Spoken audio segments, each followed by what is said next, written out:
Today, China on edge after a spate of violent attacks across the country. U.S. federal workers brace for Trump's promised cuts while looking to Congress for protection. And Hong Kong's High Court jails dozens of pro-democracy activists. It's Tuesday, November 19th. This is Reuters World News, bringing you everything you need to know from the front lines in 10 minutes, every weekday. I'm Christopher Waljasper in Chicago. And I'm David Spencer in London.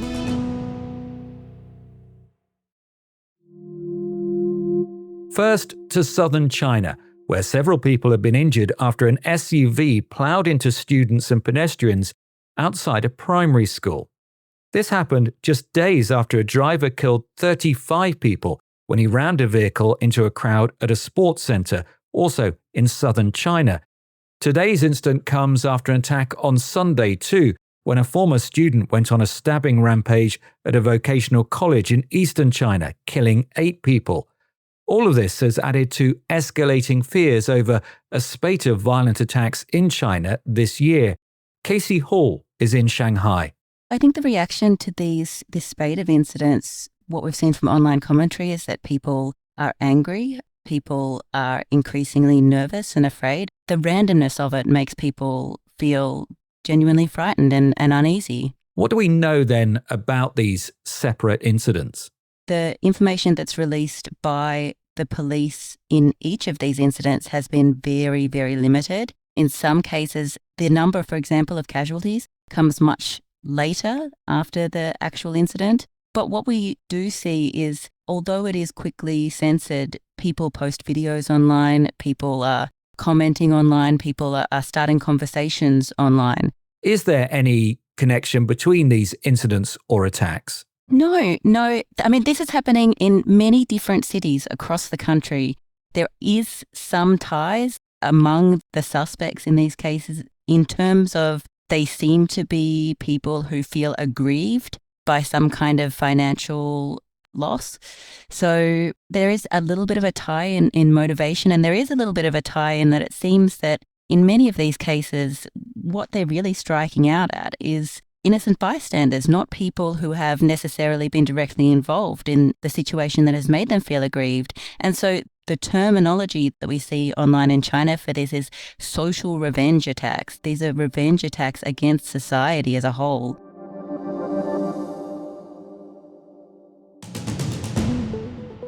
Former Wisconsin Congressman, Fox News host and reality star Sean Duffy is tapped to become Donald Trump's Secretary of Transportation. Duffy would manage a $110 billion budget, as well as a significant amount of funding left from President Biden's $1 trillion infrastructure law, including the expansion of EV charging stations. The House Ethics Committee is expected to discuss next steps on Wednesday in its investigation into Attorney General pick Matt Gaetz, sources tell Reuters.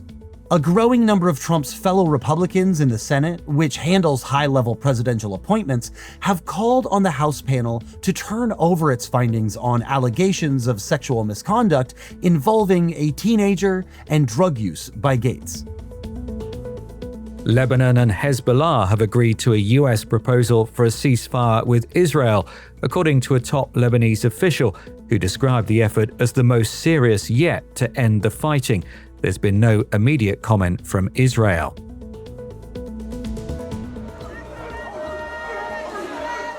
Tens of thousands of people at a rally at New Zealand's Parliament in Wellington against a bill to alter Indigenous rights.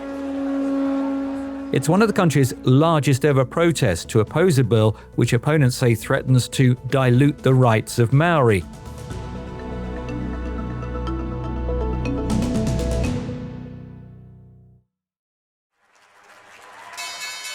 Investors are still waiting to hear who Trump is going to pick as Treasury Secretary.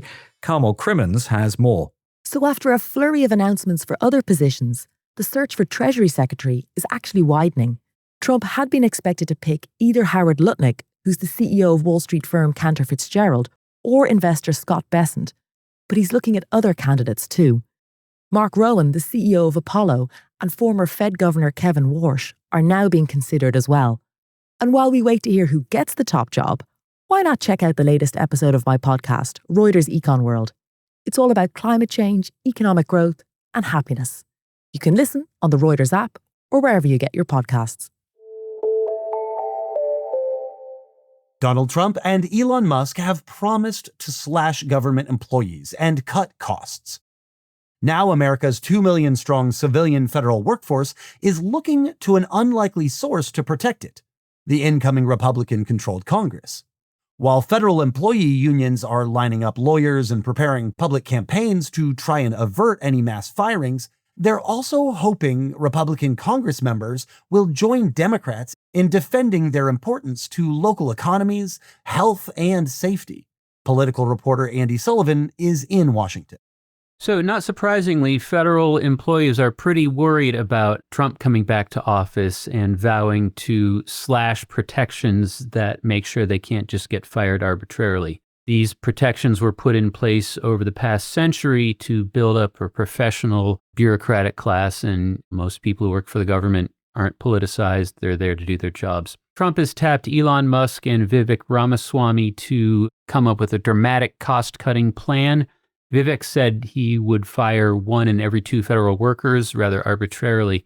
First of all, even if he did that, it wouldn't save you that much money. The federal government spent about $6 trillion last year. That's with a T. Federal salaries come to about $271 billion. So that's about 4%. You fire half of those people, you get 2% in savings, and then you don't have anybody to do things like cut Social Security checks or treat people in hospitals.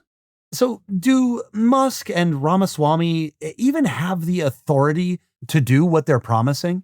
Yeah, that's a great question. We don't know at this point what sort of authority Elon and Vivek are going to be given. And there's a long tradition in Washington of doing this. Whenever there's a difficult problem, they say, let's set up a committee to study the problem.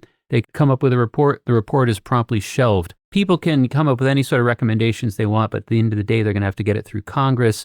Republicans control both the House and the Senate, but many of these folks represent areas where the federal government has a pretty large footprint, employs a lot of people. Think of anywhere there's a military base. These tend to be in conservative southern areas. They employ a ton of people. If you slash the government, that's all the people back home who are losing jobs.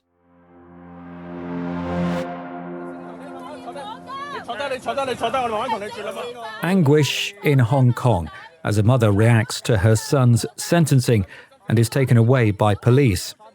He's one of 45 pro-democracy activists sentenced to jail for up to 10 years by the city's High Court. They were arrested and charged in 2021 with conspiracy to commit subversion after a Beijing-imposed law. The Chinese and Hong Kong governments say the laws were necessary to restore order after mass protests in 2019, and the Democrats have been treated in accordance with local laws. James Pomfret is in Hong Kong. This is, in many ways, the most closely watched national security case that has taken place over the past 4 years or so since the national security laws were promulgated by China. We had Australia's Foreign Minister Penny Wong criticizing the verdict today and saying that essentially China shouldn't clamp down on freedoms in Hong Kong.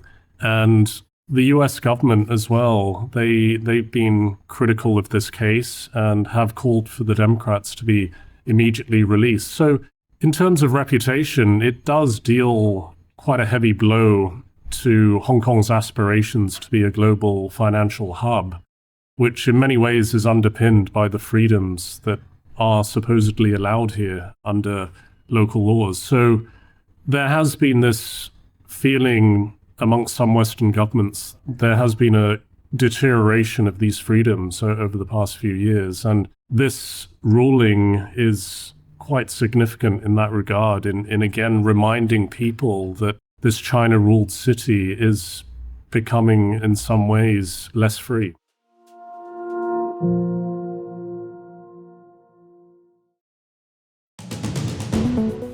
Before we go today, our recommended read. which is looking at 1,000 days of the Ukraine war. Thousands of people have died, over 6 million live as refugees abroad, and the population has fallen by a quarter since February 2022. There's a link to our story in the pod description. And for more on any stories from today, check out Reuters.com or the Reuters app. To never miss an episode, follow along on your favorite podcast player. We'll be back tomorrow with our daily headline show.